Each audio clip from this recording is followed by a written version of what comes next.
Hello everyone, welcome back to my YouTube channel chemistry with Rashmi. आज हम इस video में पी ब्लॉक एलिमेंट से रिलेटेड थ्योरी को पढ़ेंगे। ओके, इस वीडियो में जैसा कि आप जानते हैं पी ब्लॉक में टोटल 6 ग्रुप है, जैसा कि यहाँ पे मेंशन भी है। तो हम बारी बारी से एक एक ग्रुप्स को पढ़ेंगे। ओके, इस वीडियो में अभी सिर्फ बोरोन फैमिली के बारे में ही डिस्कस किया गया है। बोरोन फैमिली से रिलेटेड थ्योरी को ही यहाँ पे डिस्कस किया गया है। और एक चीज़, यहाँ पे जो भी थ्योरी से रिलेटेड चीज़ें यहाँ दी गई हैं उसमें से सिर्फ इम्पोर्टेंट पॉइंट्स ही यहाँ पे मेंशन है, जो कि आपके एग्ज़ाम के पर्पज़ से बहुत ही इम्पोर्टेंट हैं। ओके, इस वीडियो में अभी बोरोन फैमिली के बारे में है। इसके बाद से जो नेक्स्ट वीडियो होगा वो कार्बन फैमिली के बारे में होगा। उसके बाद से बाकी जो नेक्स्ट वीडियो आएगा उसमें नाइट्रोजन फैमिली, उसके बाद से oxygen, halogen and noble gases के बारे में होगा। जब ये सारे कंप्लीट हो जाएंगे तो एक पी ब्लॉक एलिमेंट से रिलेटेड एमसीक्यूज़ होगा। ओके, और वो जो एमसीक्यूज़ होगा कलेक्शन ऑफ इम्पॉर्टेंट क्वेश्चंस होगा, जो कि डिफरेंट एग्जाम में पूछे गए हैं। वो सारे क्वेश्चंस इस एमसीक्यूज़ में मेंशन होंगे। ओके, दैट मीन्स कि ये एमसीक्यूज़ भी आपके लिए बहुत ही इंपॉर्टेंट होने वाला है। सारे इंपॉर्टेंट क्वेश्चन आपको एक ही जगह पे मिल जाएंगे। ओके, तो स्टार्ट करते हैं आज का ये क्लास। तो जैसा कि आप जानते हैं this is the P block elements, और पी ब्लॉक एलिमेंट्स के बारे में देख लेते हैं। उनके कुछ जनरल कैरेक्टर्स को देखेंगे, फिर बोरोन फैमिली के बारे में हम लोग डिस्कस करेंगे। ओके, तो स्टार्ट करते हैं। जैसा कि यहाँ पे लिखा हुआ है, फर्स्ट पॉइंट है the outer most electron enters one of the P orbital. Okay, P block elements हम किसे कहते हैं? जिसमें लास्ट इलेक्ट्रॉन यानी कि जो वैलेंस इलेक्ट्रॉन है वो पी ऑर्बिटल में जाता है। ओके, जैसे कि आप जानते हैं 4 ऑर्बिटल्स होते हैं, S orbital, P orbital, D orbital and F orbital. जो एलिमेंट का लास्ट इलेक्ट्रॉन जिस भी ऑर्बिटल में जाता है वो उस ब्लॉक का एलिमेंट्स कहलाता है। जैसे कि पीरियोडिक टेबल को 4 पार्ट्स में डिवाइड किया गया है on the basis of entering outer electron in the last orbital. अगर last valence electron S orbital में जाता है तो हम इसे कहते हैं S block elements. P orbital में जाता है तो उसे हम कहते हैं पी ब्लॉक एलिमेंट्स। और इसी तरह से अगर डी में जाएगा तो डी ब्लॉक एलिमेंट्स, और एफ में जाएगा तो एफ ब्लॉक एलिमेंट्स। ओके, हम एस ब्लॉक एलिमेंट्स के बारे में पढ़ चुके हैं, अभी हम यहाँ पे पी ब्लॉक एलिमेंट्स के बारे में पढ़ रहे हैं। ओके, तो दूसरी चीज़ है यहाँ पे, सेकेंड पॉइंट है there are 6 groups of P block elements. Okay, there are 6 group. और यहाँ पे एक पॉइंट मेंशन है P orbital can accommodate maximum of 6 electron. Okay, 6 electron ही मैक्सिमम पी ऑर्बिटल में आ सकते हैं, इसलिए हम मैक्सिमम ग्रुप भी कितना हो सकता है? 6 ही हो सकता है। जैसे कि एस ऑर्बिटल में आपको पता है मैक्सिमम 2 ही इलेक्ट्रॉन आ सकते हैं। तो एस ब्लॉक से रिलेटेड कितने ग्रुप हैं? सिर्फ 2 ग्रुप हैं, first group and second group. First group जिसे एल्कली मेटल्स कहा जाता है, सेकेंड ग्रुप जिसे एल्कलाइन अर्थ मेटल्स कहा जाता है। इसी तरह से पी ऑर्बिटल है जिसमें मैक्सिमम 6 इलेक्ट्रॉन आ सकते हैं। ओके, इसी के बेसिस पे इसको कितने ग्रुप्स में डिवाइड किया गया है? 6 ग्रुप्स में।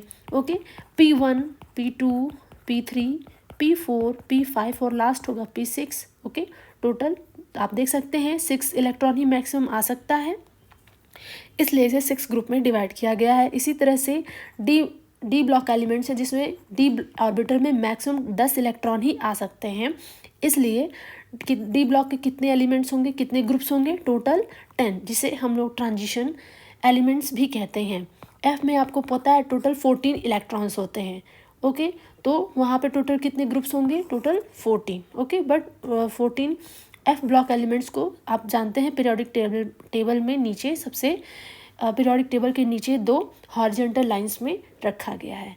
ओके, फिलहाल अभी हम यहाँ डिस्कस करेंगे पी ब्लॉक एलिमेंट्स के बारे में। तो स्टार्ट करते हैं। अब आप यहाँ पे देख सकते हैं कि यहाँ पे group 13, group 14, that means group 13 से लेकर के ग्रुप 18 तक के जो एलिमेंट्स हैं 13, 14, 15, 16, 17 एंड 18, इन्हें क्या कहा जाता है? P block elements. Okay, boron family कहा जाता है on the basis of boron family कहते हैं। उसके फर्स्ट ग्रुप 13 के फर्स्ट एलिमेंट कौन सा है, बोरॉन, तो उसी के बेसिस पर इसे बोरॉन फैमिली कहते हैं। ग्रुप 14 का फर्स्ट एलिमेंट है कार्बन, तो इसी के नाम पे हम इसको कार्बन फैमिली कहते हैं। और ग्रुप 15 का पहला एलिमेंट है नाइट्रोजन, इसलिए हम नाइट्रोजन फैमिली कहेंगे। और इसी तरह से ग्रुप 16 एलिमेंट का पहला एलिमेंट है ऑक्सीजन, इसलिए ऑक्सीजन फैमिली। ओके, और ग्रुप 17 एलिमेंट्स, इसमें एक कॉमन नेम है इसका, इसलिए इसे फ्लोरीन, क्रोमीन, ब्रोमीन, आयोडीन होता है, इसे सिंपली हैलोजेंस कहा जाता है। और ग्रुप 18 के एलिमेंट्स को नोबल गैसेस कहा जाता है। ओके, आपको पता है बोरॉन का जो एटॉमिक नंबर होता है वो होता है 5। ओके, एटॉमिक नंबर 5 होता है। तो अगर हम इसका इलेक्ट्रॉनिक कन्फिग्रेशन करें, अगर हम इसका इलेक्ट्रॉनिक कन्फिग्रेशन करेंगे बोरॉन का, तो वो आएगा 1s2 2s2 2p1। उसके बाद से कार्बन, कार्बन का एटॉमिक नंबर 6 होता है, इसका इलेक्ट्रॉनिक कन्फिग्रेशन करें तो ये आता है 2s2 2p2। और बोरॉन, कार्बन के बाद से नाइट्रोजन है, अगर हम नाइट्रोजन का इलेक्ट्रॉनिक कन्फिग्रेशन करें तो वो आता है 2p3। ओके, ऑक्सीजन 8, जो कि इसका इलेक्ट्रॉनिक कन्फिग्रेशन आता है 2p4। इसी तरह से फ्लोरीन है, अगर हम इसका इलेक्ट्रॉनिक कन्फिग्रेशन करें तो ये आता है 2p5। और लास्ट में है नियॉन, जो कि 18 ग्रुप का फर्स्ट एलिमेंट है, 1s2 2s2 एंड 2p6। आप देख सकते हैं कि ग्रेजुअली यहाँ पे पी ब्लॉक में नंबर ऑफ इलेक्ट्रॉन क्या हो रहा है, इंक्रीज हो रहा है, और मैक्सिमम कहाँ तक जा रहा है, 6 तक। ओके, तो इस तरीके से एलिमेंट्स, इन सारे एलिमेंट्स में आप देख सकते हैं। और इस जैसे बोरॉन फैमिली का जो भी एलिमेंट्स होगा उसमें उनका लास्ट में सबका इलेक्ट्रॉनिक कन्फिग्रेशन क्या होने वाला है, p1 ही होने वाला है। कार्बन फैमिली के जितने भी एलिमेंट हैं उनका लास्ट कन्फिग्रेशन क्या होगा, p2 ही होगा। इसी तरह से नाइट्रोजन फैमिली में जितने भी एलिमेंट्स होंगे उनका लास्ट इलेक्ट्रॉनिक कन्फिग्रेशन p3 ही होगा। और सब में s2 p आप कह सकते हैं, यानी s2 और p फ्रॉम 1 to 6 ये इनका जनरल इलेक्ट्रॉनिक कन्फिग्रेशन हो जाएगा। ओके, तो देखते हैं इसी तरीके से, ठीक है। तो ये हो गया ग्रुप 13 to 18। ओके, जिसमें ग्रेजुअली नंबर ऑफ इलेक्ट्रॉन्स जो हैं ग्रेजुअली पी ब्लॉक में जाते हैं। तो अभी आप जान गए होंगे कि इन्हें पी ब्लॉक एलिमेंट्स क्यों कहा जाता है, क्योंकि last electron P block element P orbital में जाता है। ओके, नेक्स्ट है electronic configuration. Okay, electronic configuration, electronic configuration देखें तो इनका जनरल इलेक्ट्रॉनिक कन्फिग्रेशन जो होता है पी ब्लॉक एलिमेंट का वो होता है NH2 NP 1 to 6, जैसा कि हमने अभी आपको बताया। ओके, नेक्स्ट है ग्रुप। ग्रुप कौन सा है, 13 14 15 16। ग्रुप वाइज अगर हम इलेक्ट्रॉनिक कन्फिग्रेशन देखें तो 13 ग्रुप का जनरल इलेक्ट्रॉनिक कन्फिग्रेशन होता है NH2 NP1, जैसा कि अभी हमने जस्ट डिस्कस किया। ठीक है, 14 का हो जाएगा NH2 NP2, इसी तरह से NH2 NP3 NH2 NP4 NH2 NP5 and NH2 NP6। Okay, ये एक जनरल इलेक्ट्रॉनिक कन्फिग्रेशन हो गया ग्रुप्स का। अब एक इम्पॉर्टेंट चीज़ इस पी ब्लॉक एलिमेंट से रिलेटेड आती है, जो कि है क्या, इनर्ट पेयर इफेक्ट। ओके, क्या है इनर्ट पेयर इफेक्ट, इससे क्वेश्चंस आते हैं। ओके, और ये बहुत ही इंपॉर्टेंट टॉपिक है, तो इसके बारे में हम समझने की कोशिश करते हैं। फर्स्ट ऑफ ऑल कि ये इनर्ट पेयर इफेक्ट कहाँ पे एप्लीकेबल है, तो ये इनर्ट पेयर इफेक्ट आप नोट कर लेंगे कहाँ एप्लीकेबल है, P block elements. P block elements के कौन कौन से ग्रुप, यहाँ पे 3 ग्रुप मेंशन हैं, ग्रुप 13 ग्रुप 14 एंड ग्रुप 15 के लिए ये एप्लीकेबल है। तो यहाँ पे इनर्ट पेयर इफेक्ट देखा जाता है, और इस इनर्ट पेयर इफेक्ट की वजह से कई सारे चेंजेस और कई सारे एक्सेप्शन भी देखे जाते हैं, तो इसे हम समझते हैं। ओके, जैसा कि देख सकते हैं आप यहाँ पे पी ब्लॉक का जो ग्रुप 13 है, ग्रुप 14 है और ग्रुप 15 यहाँ पे लिखा हुआ है। ओके, और यहाँ पे भी आप देख सकते हैं। और एक चीज़ पूछेगा, अगर कभी आपसे कौन से पीरियड में इनर्ट पेयर इफेक्ट पाया जाता है, तो आप पीरियड मेंशन कर सकते हैं 5 पीरियड और 6 पीरियड के एलिमेंट्स पर। कौन से एलिमेंट्स, पी ब्लॉक के एलिमेंट्स। ओके, तो ये चीज़ आप ध्यान रखेंगे, ये एक इम्पॉर्टेंट चीज़ है। अब यहाँ पे पीरियड 2 3 4 5 6 मेंशन है। ग्रुप 13 में कौन कौन से एलिमेंट हैं आप देख सकते हैं, बोरॉन है, एल्यूमिनियम है, gallium, indium and thallium. Group 14 के एलिमेंट्स हैं और ये ग्रुप 15 के एलिमेंट्स हैं। ग्रुप 13 का जो ग्रुप 13 है उसका जो कॉमन ऑक्सीडेशन नंबर होता है वो होता है +3। ग्रुप 14 जो है उसका कॉमन ऑक्सीडेशन नंबर होता है +4 और ग्रुप 15 जो होता है उसका कॉमन ऑक्सीडेशन नंबर होता है वो होता है +5। दैट मीन्स कि सारे एलिमेंट्स ये जो है शो करते हैं ऑक्सीडेशन नंबर। बट क्या होता है कि जैसे जैसे हम नीचे जाते हैं, यानी कि जैसे जैसे हम बोरॉन से थैलियम की तरफ जाते हैं, ऑक्सीडेशन नंबर में चेंजेस आते हैं। कैसा चेंज आता है? जैसे जैसे हम नीचे जाएंगे वहाँ से +3 ऑक्सीडेशन स्टेट की स्टेबिलिटी कम हो जाती है ग्रुप 13 के लिए, और +1 ऑक्सीडेशन स्टेट की स्टेबिलिटी बढ़ती जाती है। Okay, it means that group 13 में क्या होता है, बोरोन और एल्यूमिनियम +3 ऑक्सीडेशन स्टेट शो करते हैं, स्टेबल ऑक्सीडेशन स्टेट इनका यही है और ये यही शो करते हैं। गैलियम से लेकर के थैलियम तक +3 और +1 ऑक्सीडेशन स्टेट पाया जाता है, और जैसे जैसे हम गैलियम से थैलियम की तरफ आते हैं तो +1 ऑक्सीडेशन स्टेट क्या हो जाता है, ज़्यादा स्टेबल हो जाता है। ठीक है, इससे रिलेटेड क्वेश्चन कैसे पूछे जाते हैं वो भी अभी हम आपको आगे बताएंगे। पहले आप समझिए कि इनर्ट पेयर इफेक्ट क्या होता है। ओके, इसी तरह से ग्रुप 14 में है carbon silicon +4 oxidation state show करते हैं, और जैसे जैसे हम नीचे आते हैं ये एलिमेंट जर्मेनियम से लेड तक +4 और +2 ऑक्सीडेशन स्टेट शो करते हैं। लेकिन जैसे जैसे हम नीचे जाएंगे ये +2 ऑक्सीडेशन स्टेट क्या होता है, ज़्यादा स्टेबल हो जाता है। ओके, इसी तरह से ग्रुप 15 में है जैसे जैसे हम नीचे जाएंगे +5 ऑक्सीडेशन स्टेट की स्टेबिलिटी कम होगी, +3 ऑक्सीडेशन स्टेट की स्टेबिलिटी बढ़ती जाती है।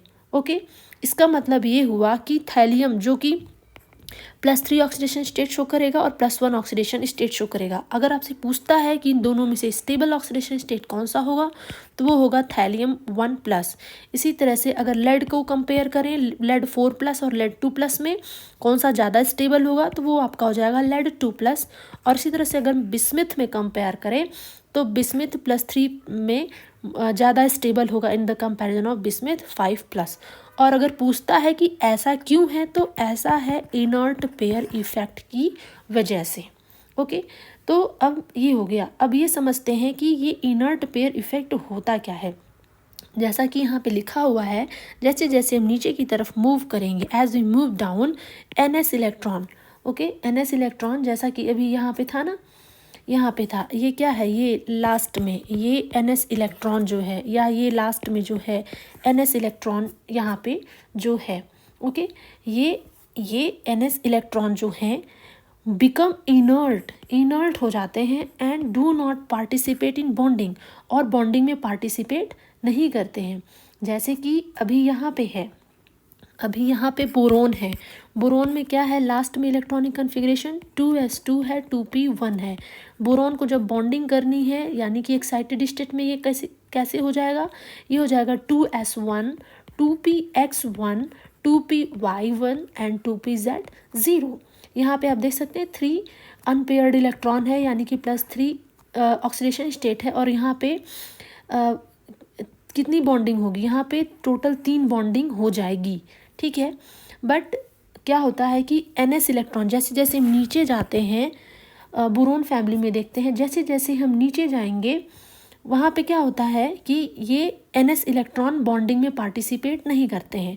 जैसे कि आप यहाँ पे एक एग्जांपल लिखा हुआ देख सकते हैं, एल्यूमिनियम है, गैलियम है, इंडियम है, थैलियम है, यहाँ पे 3s2 3p इलेक्ट्रॉन है। ओके, बट यहाँ पे जैसे जैसे आप नीचे जाते हैं ये बॉन्डिंग में पार्टिसिपेट करता है, बट नीचे जाने पे क्या हो जाता है, यही बॉन्डिंग में पार्टिसिपेट नहीं करता है। ओके, क्यों नहीं करता है, NS इलेक्ट्रॉन बिकम इनर्ट जैसे जैसे नीचे जाते हैं and do not participate in bonding.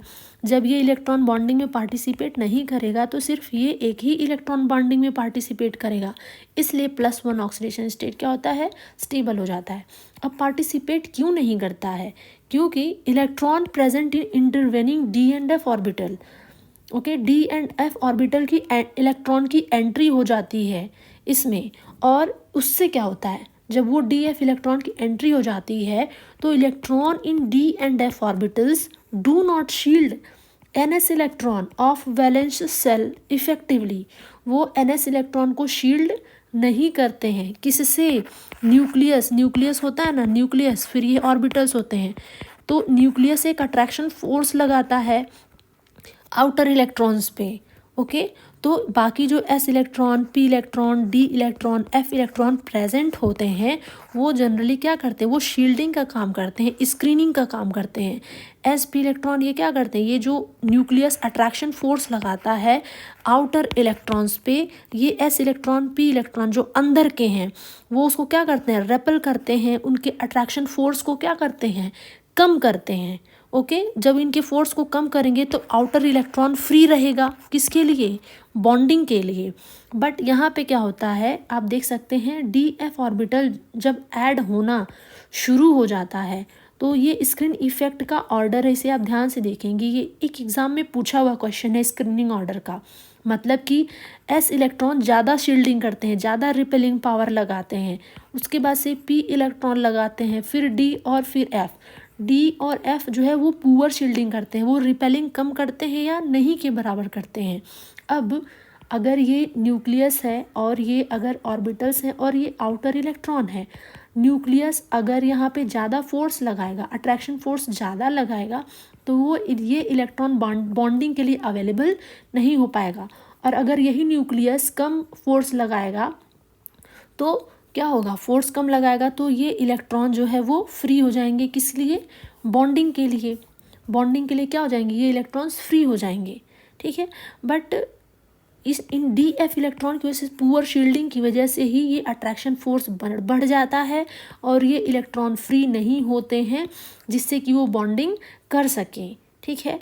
तो आप देख सकते हैं यहाँ पे डी इलेक्ट्रॉन की एंट्री हो जाती है, फिर एफ इलेक्ट्रॉन की एंट्री हो जाती है। ये डी एफ इलेक्ट्रॉन ये सब क्या करते हैं, शील्डिंग ही नहीं करते हैं, जिससे कि ये आउटर इलेक्ट्रॉन जो है थैलियम का या इंडियम का, ये आउटर इलेक्ट्रॉन जो है, ये एस इलेक्ट्रॉन जो है, ये 5s हो गया या 6s इलेक्ट्रॉन हो गया, ये न्यूक्लियस की तरफ बहुत ज़्यादा अट्रैक्शन हो जाता है, इनका अट्रैक्शन फोर्स इनके बीच का, न्यूक्लियस का और इन इलेक्ट्रॉन के बीच का अट्रैक्शन फोर्स ज़्यादा हो जाता है, जिसकी वजह से ये इलेक्ट्रॉन बॉन्डिंग के लिए फ्री नहीं होते हैं। तो बचा सिर्फ एक इलेक्ट्रॉन जो कि बॉन्डिंग में पार्टिसिपेट करता है। तो यहाँ पे वही चीज़ लिखा है, electron in D F orbital do not shield N S electron of valence shell effectively. इस एन एस इलेक्ट्रॉन को इफेक्टिवली ये डी एफ ऑर्बिटल, ये डी ऑर्बिटल, एफ ऑर्बिटल, ये डी एफ और एफ ऑर्बिटल के इलेक्ट्रॉन शील्ड नहीं करते हैं, जिससे कि जेड इफेक्टिव क्या होता है, बढ़ जाता है। जेड इफेक्टिव मतलब attraction between nucleus and electron increases. Z effective क्या होता है, attraction between nucleus and electron. अगर उनके बीच में अट्रैक्शन फोर्स बढ़ जाएगा तो जाहिर सी बात है ये एनएस इलेक्ट्रॉन फ्री नहीं होंगे बॉन्डिंग के लिए। अवेलेबल इलेक्ट्रॉन बॉन्डिंग के लिए कौन बचा, सिर्फ एक इलेक्ट्रॉन बचा, ठीक है। तो ये जो प्रोसेस हुआ कि NS electron remain more tightly held by nucleus and unavailable to participate in bonding, यही जो प्रोसेस है एनएस इलेक्ट्रॉन का बॉन्डिंग के लिए पार्टिसिपेट ना करना ही क्या कहलाता है, इनर्ट पेयर इफेक्ट कहलाता है। और इसी इनर्ट पेयर इफेक्ट की वजह से ही ये +1 ऑक्सीडेशन स्टेट यहाँ पे क्या होता है, ज़्यादा स्टेबल होता है, +3 क्या होता है, कम स्टेबल होता है। इसी तरह से ग्रुप 14 के लिए +2 ज़्यादा स्टेबल होगा और ग्रुप 15 के लिए +3 ज़्यादा स्टेबल होगा, ठीक है। तो ये सारी चीज़ें थी आपके इनर्ट पेयर इफेक्ट के बारे में। ओके, तो आप देख सकते हैं यहाँ पे ये शील्डिंग क्या होता है, स्क्रीनिंग क्या होता है, shielding from nucleus attraction towards outer electron. Okay, shielding from nucleus towards outer electron, S ज़्यादा शील्ड करता है, पी ज़्यादा शील्ड करता है, लेकिन जैसे जैसे नीचे जाएंगे डी इलेक्ट्रॉन और एफ इलेक्ट्रॉन की एंट्री हो जाती है, पर ये शील्डिंग नहीं करते हैं, जिसकी वजह से ये शील्डिंग इफेक्ट कम हो जाता है और जेड इफेक्टिव दैट मीन्स कि attraction between nucleus and electron क्या होता है, बढ़ जाता है, और जिसकी वजह से ये एनएस इलेक्ट्रॉन 6s हो गया या 5s हो गया बॉन्डिंग के लिए बॉन्डिंग में पार्टिसिपेट नहीं करते हैं। अवेलेबल बचा एक ही इलेक्ट्रॉन जो कि बॉन्डिंग करता है, इसलिए +1 स्टेट यहाँ पे ज़्यादा स्टेबल हो जाता है। ओके, तो ये था इनर्ट पेयर के बारे में। यहाँ पे कुछ लाइंस लिखी हुई हैं जिन्हें आप ध्यान से देख लेंगे। इनर्ट पेयर इफेक्ट क्या होता है, the unavailability of NS electron to participate in chemical bonding due to high nuclear charge, that is Z effective, due to high nuclear charge is called electron pair effect. Okay, due to high nuclear charge NS electron जो होता है वो bonding के लिए unavailable हो जाता है। ठीक है, इससे कंसिक्वेंसेस क्या होंगे, क्या क्या इससे क्या फ़र्क पड़ता है इनर्ट पेयर इफेक्ट से? Inert pair effect increases down in the group, जैसे जैसे हम नीचे जाते हैं इनर्ट पेयर इफेक्ट बढ़ेगा इन P ब्लॉक एलिमेंट्स। एक चीज़ ये आप याद रखेंगे।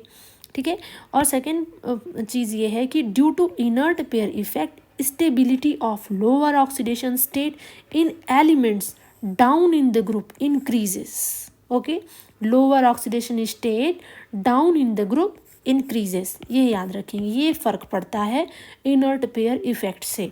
यानी कि हमें इनर्ट पेयर इफेक्ट के बारे में दो चीज़ें याद रखनी है कि इनर्ट पेयर इफेक्ट होता क्या है, अनअवेलेबिलिटी ऑफ NS इलेक्ट्रॉन, ये होता है जो कि जिसकी वजह से बॉन्डिंग में पार्टिसिपेट नहीं कर पाता है।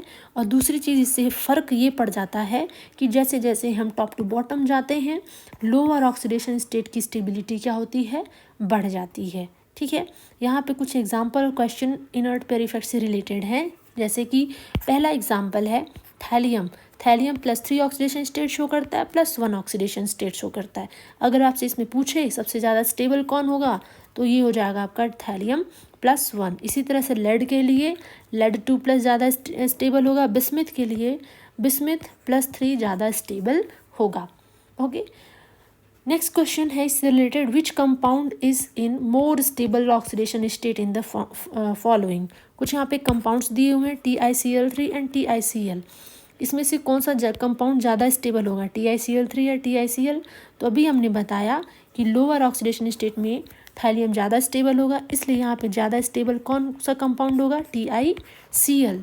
ओके, और यहाँ पे AlCl3 है और AlCl है, इसमें कौन सा ज़्यादा स्टेबल होगा?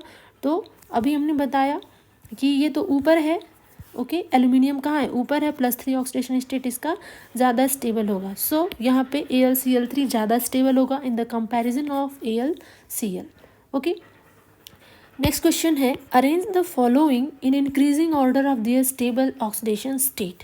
यहाँ पे कुछ एलिमेंट्स हैं विद दियर ऑक्सीडेशन स्टेट, उन्हें अरेंज करना है उनके इंक्रीजिंग ऑक्सीडेशन स्टेट के अकॉर्डिंग। ओके, तो यहाँ पे एलिमेंट्स दिए हुए हैं। सिंपली जो बोरोन होता है वो +3 ऑक्सीडेशन स्टेट में ज़्यादा स्टेबल होता है, फिर एल्यूमिनियम, फिर गैलियम हो जाएगा। फिर जैसे जैसे हम नीचे जाते हैं +3 ऑक्सीडेशन स्टेट की स्टेबिलिटी क्या होती है, घटती जाती है, यानी कि थैलियम जो होगा वो सबसे लेस स्टेबल होगा। सेकंड है गैलियम आयन है, इंडियम आयन है, थैलियम आयन है। और हमने ये भी बताया जैसे जैसे नीचे जाएंगे +1 ऑक्सीडेशन स्टेट की स्टेबिलिटी बढ़ती है, तो यहाँ पे Tl+ ज़्यादा स्टेबल होगा, फिर इंडियम, फिर गैलियम। थर्ड है, इसमें भी आपको स्टेबिलिटी बतानी है, तो सबसे ज़्यादा स्टेबल लेड होगा, फिर टिन होगा, फिर जर्मेनियम होगा।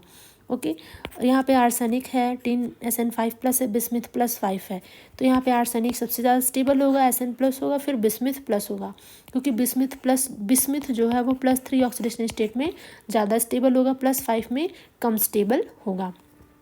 वाई, नेक्स्ट है why, BCl3 is more stable compound than TiCl3, TlCl3, thallium chloride. Okay, जैसा कि आप जानते हैं बोरॉन किस ऑक्सीडेशन स्टेट में प्रेजेंट है, यहाँ पे +3, और थैलियम यहाँ किस स्टेट में है, +3, तो B3+ ज़्यादा स्टेबल होता है +3 के स्टेट में, और थैलियम कम स्टेबल होता है +3 के स्टेट में। ओके, तो ये हो जाएगा। नेक्स्ट क्वेश्चन है, select the oxidizing agent in the following. यहाँ पे दो क्वेश्चंस हैं, पहले में बताना है इसमें से कौन सा ऑक्सीडाइजिंग एजेंट होगा और इसमें से कौन सा ऑक्सीडाइजिंग एजेंट होगा।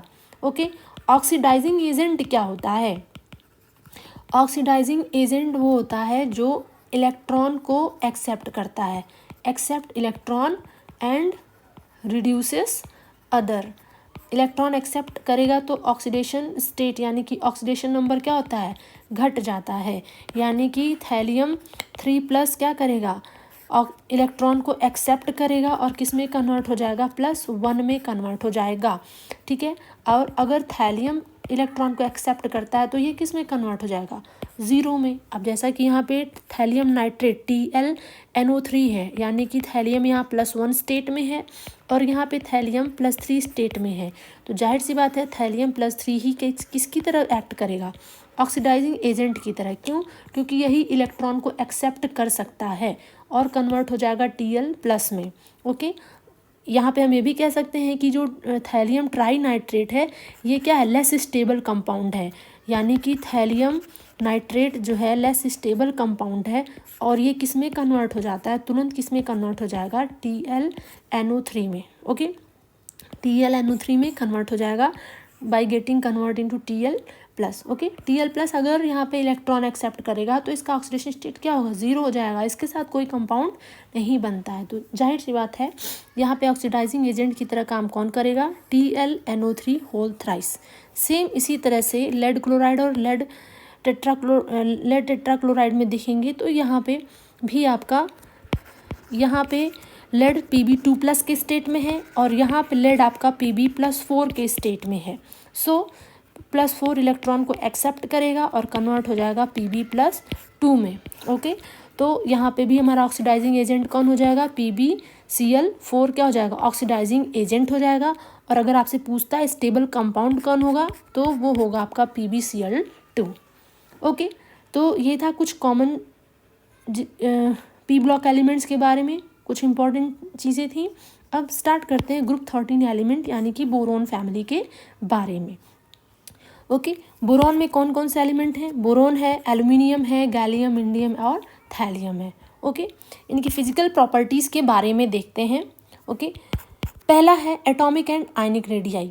अब ये एक इम्पॉर्टेंट चीज़ है यहाँ पे, क्योंकि आपको पता है एटॉमिक और आयनिक रेडियाई अगर हम किसी ग्रुप में टॉप टू बॉटम जाते हैं तो वो क्या होता है, बढ़ता है, क्योंकि नंबर ऑफ सेल्स बढ़ते हैं। लेफ़्ट टू राइट मूव करते हैं तो वो क्या होता है, डिक्रीज़ होता है, ठीक है। पर यहाँ हम टॉप टू बॉटम जा रहे हैं बोरोन से थैलियम तक, तो एटॉमिक एंड आयनिक साइज क्या होना चाहिए, डिक्रीज़ होना चाहिए, बट यहाँ पे ग्रेजुअल चेंज देखने को नहीं मिलता है। बोरोन से एल्युमिनियम तक जाते हैं तो एटॉमिक साइज बढ़ती है, बट जब हम एल्युमिनियम से गैलियम तक जाते हैं तो यहाँ पे क्या होता है, गैलियम का आप देख सकते हैं यहाँ पे मैंने मेंशन भी किया है, एटॉमिक रेडियस जो है वो क्या होता है, कम हो जाता है। एल्युमिनियम का 143 है, गैलियम का क्या है, कम है। यहाँ पे गैलियम का एटॉमिक साइज़ जो है वो एल्युमिनियम से कम होता है, ठीक है। फिर इंडियम, फिर थैलियम, ये चीज़ आप याद रखेंगे कि एल्युमिनियम का एटॉमिक साइज़ या एटॉमिक रेडियस या आयनिक रेडियाई किससे ज़्यादा होता है, गैलियम से ज़्यादा होता है, और ये ट्रेंड होता है, और ये एक इम्पॉर्टेंट चीज़ है जो आप याद रखेंगे। ओके, नाउ सेकेंड थिंग है आयोनाइजेशन इंथैल्पी। आयोनाइजेशन इंथैल्पी का भी सेम यही होता है, बोरॉन का सबसे ज़्यादा होता है, नीचे जाने पे आयोनाइजेशन इंथैल्पी क्या होती है, घटती है, ठीक है। बोरॉन का ज़्यादा होता है, फिर एल्युमिनियम का होता है। फिर यहाँ पे आप देख सकते हैं साइज़ गैलियम का कम है, इसलिए यहाँ पे उल्टा हो जाएगा, गैलियम की जो आयोनाइजेशन इंथैल्पी होगी वो एल्युमिनियम से ज़्यादा होगी। ये एक्सेप्शंस याद रखेंगे, बहुत ही इंपॉर्टेंट है। फिर इंडियम का होगा, फिर थैलियम का होगा। ओके, यहाँ पे इंडियम का भी क्या है, थैलियम से कम है। ओके, ये भी चीज़ आप ध्यान रखेंगे, जबकि इंडियम का क्या होना चाहिए, ज़्यादा होना चाहिए थैलियम से, बट यहाँ पे इंडियम का थैलियम से कम है। नेक्स्ट है रिड्यूसिंग नेचर। रिड्यूसिंग नेचर की बात करें तो ये जनरल ट्रेंड को फॉलो करता है। एल्युमिनियम सबसे ज़्यादा रिड्यूसिंग नेचर शो करता है, फिर गैलियम, फिर इंडियम, फिर थैलियम। ओके, नेक्स्ट है electropositive character. Electropositive character that means कि जो आसानी से इलेक्ट्रॉन को लूज़ कर दे, ठीक है। तो बोरोन क्या है, बोरोन एक नॉन मेटल है, मतलब कि मेटेलॉइड है, ये हमेशा कोवेलेंट बॉन्ड बनाता है, दैट मीन्स कि बोरोन मेटल नहीं है। इलेक्ट्रोपॉजिटिव कैरेक्टर जो होता है वो ये भी शो करता है कि कोई एलिमेंट जो है वो मेटल है और कितना ज़्यादा मेटल है, मेटालिक नेचर को शो करता है इलेक्ट्रोपॉजिटिव नेचर। तो बोरोन क्या है, याद रखेंगे, ये एक मेटेलॉइड है। बाकी अब यहाँ से जब बोरॉन के पास एल्युमिनियम के पास जाते हैं, अब ये याद रखेंगे जनरली क्या होता है, जब हम ग्रुप में टॉप टू बॉटम जाते हैं तो मेटालिक कैरेक्टर बढ़ता है, बट यहाँ पे सिर्फ इनर्ट पेयर इफेक्ट की वजह से ये चीज़ क्या होती है, घटती है। ठीक है, मेटालिक कैरेक्टर क्या होता है, घटता है। एल्युमिनियम सबसे ज़्यादा मेटालिक होता है, आप ये याद रखेंगे। बोरोन फैमिली में एल्युमिनियम सबसे ज़्यादा मेटालिक होता है, मतलब कि metallic character top to bottom जाने पे घटता है। ओके, बोरोन तो नॉन मेटल ही है, तो एल्युमिनियम सबसे ज़्यादा मेटालिक होगा, फिर गैलियम, फिर इंडियम, फिर थैलियम। कई सारे बुक्स में दिया हुआ है थैलियम ज़्यादा मेटालिक है, बट इस चीज़ को आप ध्यान रखेंगे, ये ऑथेंटिक है, फैक्ट है। एल्युमिनियम सबसे ज़्यादा मेटालिक होता है थैलियम से। ओके, नेक्स्ट है इलेक्ट्रोनिगेटिविटी। इलेक्ट्रोनिगेटिविटी का वही जनरल ट्रेंड होता है। ठीक है, सबसे बोरॉन, यहाँ पे ये भी आप एक चीज़ याद रखेंगे, बोरॉन सबसे ज़्यादा इलेक्ट्रोनिगेटिव होता है, फिर गैलियम, इंडियम, थैलियम याद रखेंगे। एल्युमिनियम की इलेक्ट्रोनिगेटिविटी सबसे कम होती है। क्यों? जैसा कि अभी हमने यहाँ पे बताया कि एल्युमिनियम सबसे ज़्यादा मेटालिक कैरेक्टर शो करता है, और ये आप याद रखेंगे, जो जितना ज़्यादा मेटालिक होता है उसकी इलेक्ट्रोनिगेटिविटी क्या होती है, उतनी ही कम होती है। तो यहाँ पे एल्युमिनियम की इलेक्ट्रोनिगेटिविटी क्या होगी, सबसे कम होगी among all element present in the group. Okay, ये सारी चीज़ें बहुत इंपॉर्टेंट हैं। क्यों? क्योंकि यहाँ पे एक जनरल ट्रेंड फॉलो नहीं हो रहा है। तो इन एक्सेप्शंस को आप याद रखेंगे, क्योंकि यही एक्सेप्शंस ही एग्जाम में पूछे जाते हैं। ठीक है, मेल्टिंग पॉइंट और बॉइलिंग पॉइंट जनरल ट्रेंड को फॉलो करता है, नीचे जाने पे मेल्टिंग पॉइंट घटता है। लेकिन यहाँ याद रखेंगे गैलियम का, यहाँ पे भी एक्सेप्शन है, गैलियम का मेल्टिंग पॉइंट सबसे कम होता है। समर टाइम में इवन ये लिक्विड भी हो जाता है घी की तरह। ओके, और इसका जो है मेल्टिंग पॉइंट सबसे लो होता है, किसका, गैलियम का। अदर एलिमेंट का ट्रेंड आप देख सकते हैं यहाँ पे। बॉइलिंग पॉइंट की बात करें, बॉइलिंग पॉइंट एक जनरल ट्रेंड को फॉलो करता है, यानी कि टॉप टू बॉटम जाने पे क्या होगा, बॉइलिंग पॉइंट डिक्रीज होता है। ओके, नेक्स्ट चीज़ है यहाँ पे oxidation state. Okay, oxidation state,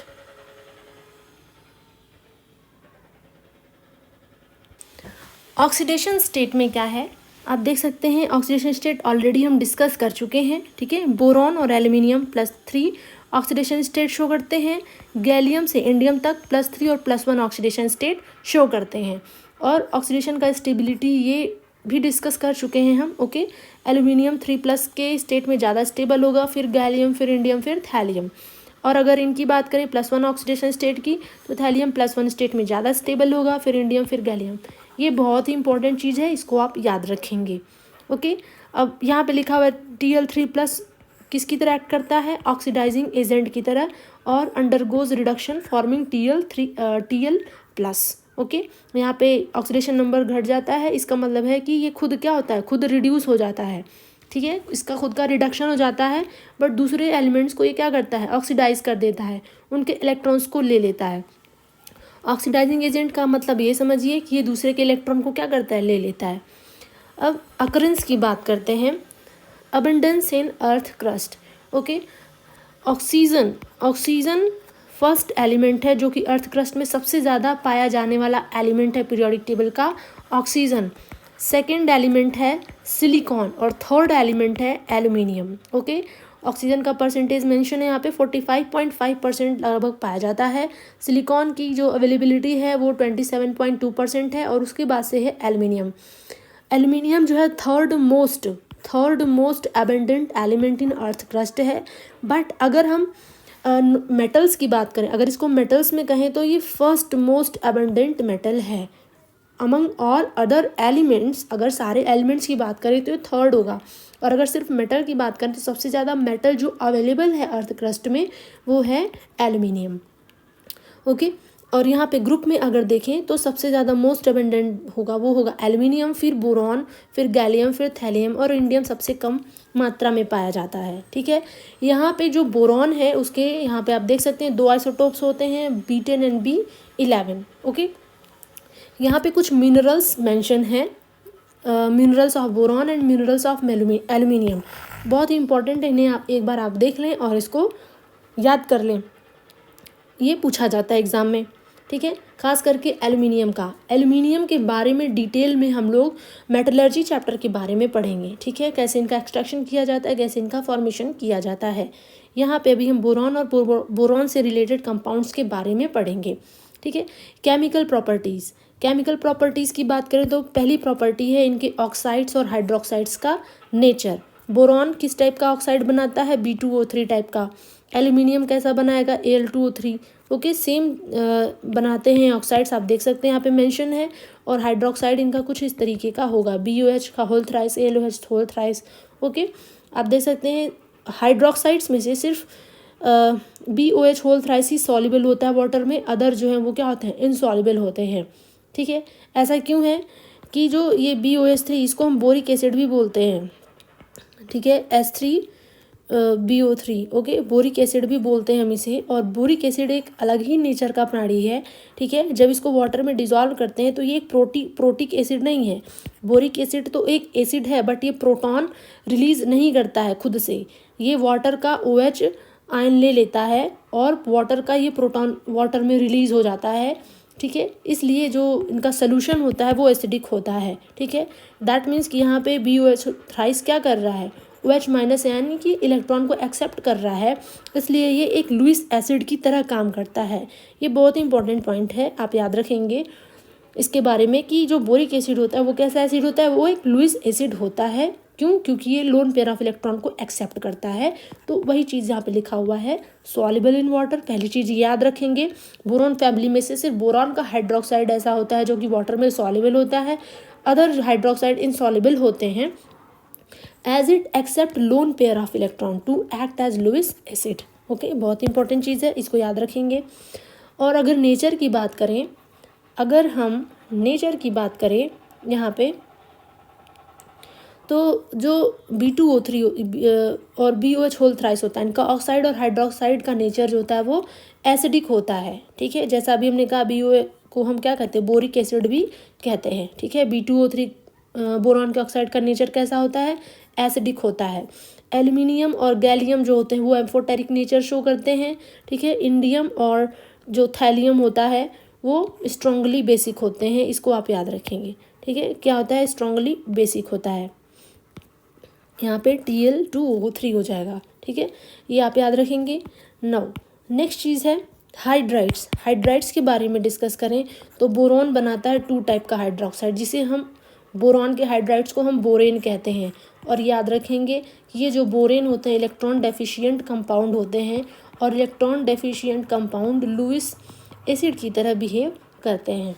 ठीक है, नाउ और एक चीज़ यहाँ पे ये है कि बोरेन्स के बारे में हम डिटेल में आपको एक अलग सी वीडियो बना के डिस्कस करेंगे कि बोरेन्स कैसे पता करते हैं, कि बोरेन्स कितने टाइप का होता है, निडो बोरेन, एरेक्नो बोरेन। ठीक है, क्लोजो बोरेन। एग्जाम में कुछ कभी कभी पूछा जाता है कुछ बोरेन्स का फॉर्मूला दे करके कि ये कौन सा बोरेन है। ठीक है, तो ये बोरेन के कई सारे टाइप्स होते हैं, उस वीडियो में हम आपको बताएंगे कैसे बोरेन्स को निकालेंगे कि ये किस कैटेगरी का बोरेन है। एल्यूमिनियम पॉलीमेरिक हाइड्राइड बनाता है, याद रखेंगे। एल्यूमिनियम के हाइड्राइड को एलेन बोलते हैं। गैलियम और इंडियम के जो हाइड्राइड होते हैं वो क्या होते हैं, अनस्टेबल हाइड्राइड होते हैं। ठीक है, गैलियम के हाइड्राइड जो होते हैं डाइमेरिक हाइड्राइड होते हैं, इन्हें डाई गैलेन बोलते हैं। और इंडियम भी पॉलीमेरिक हाइड्राइड ही बनाता है। थैलियम जो होता है वो किसी भी प्रकार का हाइड्राइड नहीं बनाता है। ठीक है, नेक्स्ट है हैलाइड्स। हैलाइड्स जो होते हैं दैट मीन्स कि हैलोजन के साथ, all elements of this group form tri halides with halogen except Tli3। Okay, Tli3 ये ट्राई हैलाइड देखने में है, बट ये एक्चुअल में ट्राई हैलाइड नहीं है। ठीक है, ये एक मोनोवैलेंट के फॉर्म में है, दैट मीन्स कि Tli3 में ये Tl+ और I3- के फॉर्म में प्रेजेंट है। ओके, तो याद रखेंगे ये ट्राई हैलाइड नहीं है। अगर यहाँ पे बोरॉन फैमिली के एलिमेंट्स रिएक्ट करते हैं हैलोजन के साथ तो ये ट्राई हैलाइड बनाते हैं। ठीक है, कॉम्प्लेक्सिंग टेंडेंसी होती है इनकी। बोरॉन कॉम्प्लेक्स बनाता है, याद रखें कि BF4- टाइप का कॉम्प्लेक्स बनाता है, और अदर एलिमेंट जो होते हैं वो F6 टाइप का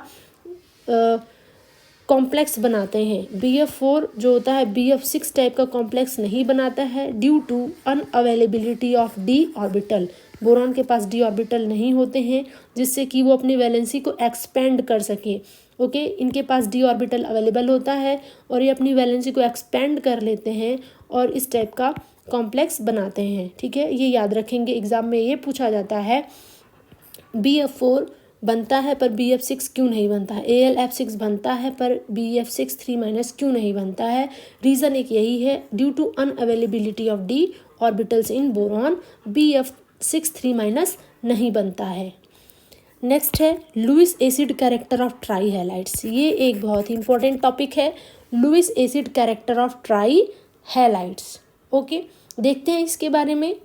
all tri halides of this group act as Lewis acid.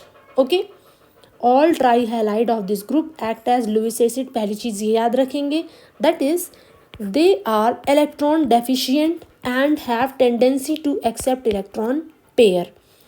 Boron family के जितने भी एलिमेंट्स हैं वो ट्राई हैलाइड्स बनाते हैं और सारे के सारे ट्राई हैलाइड्स जो होते हैं इलेक्ट्रॉन डेफिशिएंट होते हैं, मतलब कि उनके वैलेंस शेल में 8 इलेक्ट्रॉन नहीं हो पाते हैं, इसलिए ये इलेक्ट्रॉन को एक्सेप्ट करने की टेंडेंसी रखते हैं, इसलिए ये किस तरह बिहेव करते हैं, लुईस एसिड की तरह।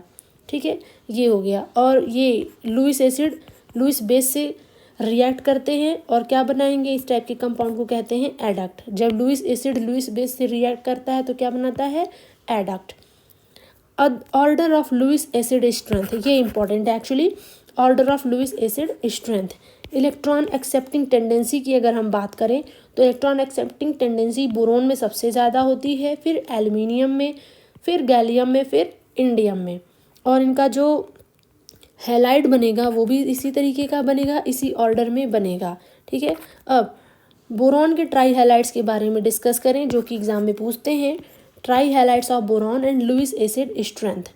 होता क्या है कि जो एक्सपेक्टेड है बोरॉन के ट्राई हैलाइड का जो लुईस एसिड का स्ट्रेंथ का ऑर्डर होता है, होना चाहिए BF3 को सबसे ज़्यादा एसिडिक होना चाहिए, फिर BCl3 को, फिर BBr3 को, फिर BBI3 को, पर ऐसा नहीं होता है। ये एक्सेप्शन पाया गया कि BI3 जो होता है वो सबसे ज़्यादा एसिडिक होता है, फिर BBr3 होता है, फिर BCl3 और फिर कौन होता है, BF3 होता है। ये ऑर्डर एग्ज़ाम में पूछा जाता है, ये आप याद रखेंगे, बहुत ही इम्पोर्टेंट है।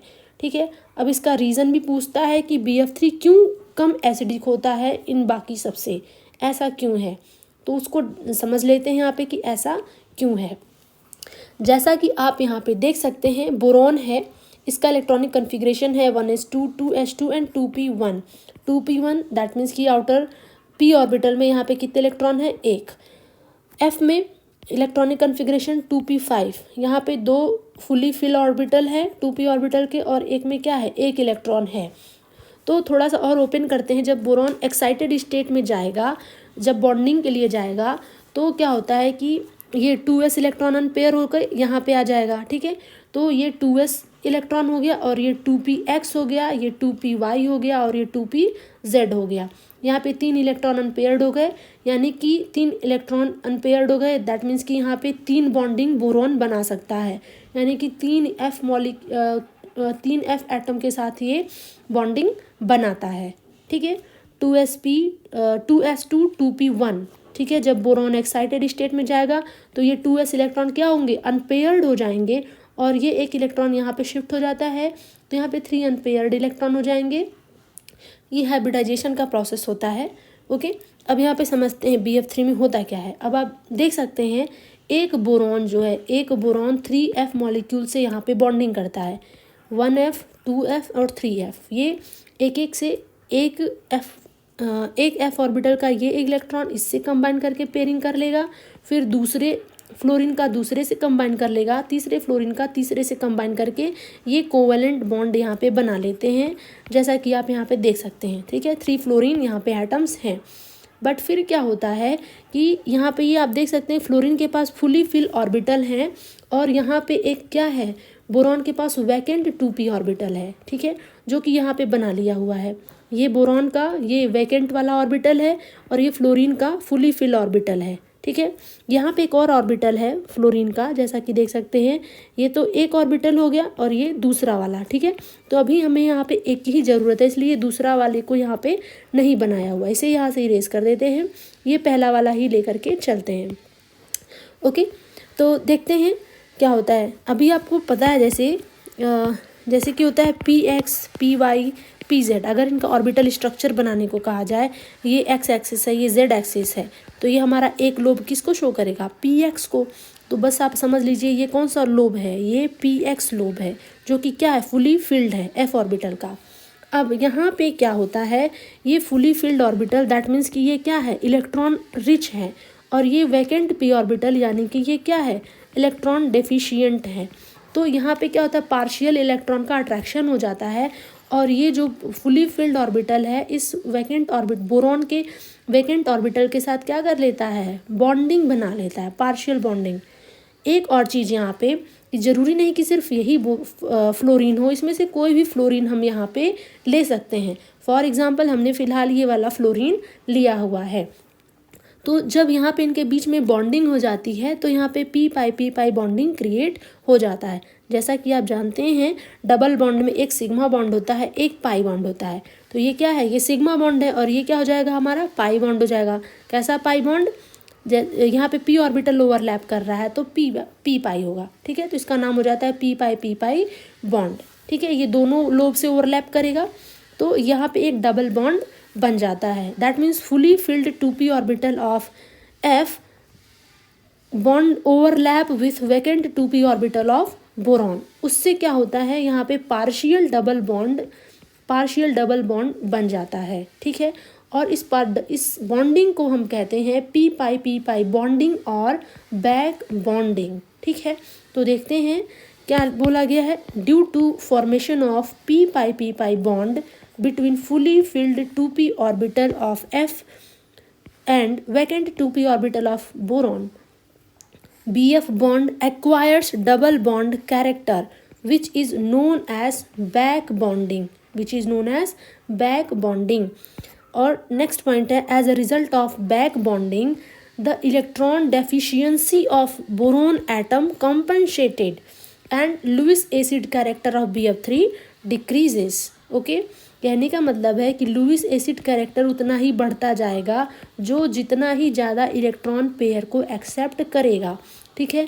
तो यहाँ पे बोरॉन शुरुआत में इलेक्ट्रॉन डेफिशिएंट था, बट यहाँ पे इसकी इलेक्ट्रॉन डेफिशिएंटी कॉम्पनसेट हो गई, दैट मीन्स कि कम हो गई जब ये फ्लोरीन का ऑर्बिटल फुली फिल्ड ऑर्बिटल से क्या कर लेता, ओवरलैपिंग कर लेता है। तो इसकी इलेक्ट्रॉन डेफिशिएंटी क्या होती है, डेफिशिएंसी कम हो जाती है। जिसका इलेक्ट्रॉन डेफिशिएंसी कम होगी तो लुईस एसिड कैरेक्टर भी क्या हो जाएगा, कम हो जाएगा।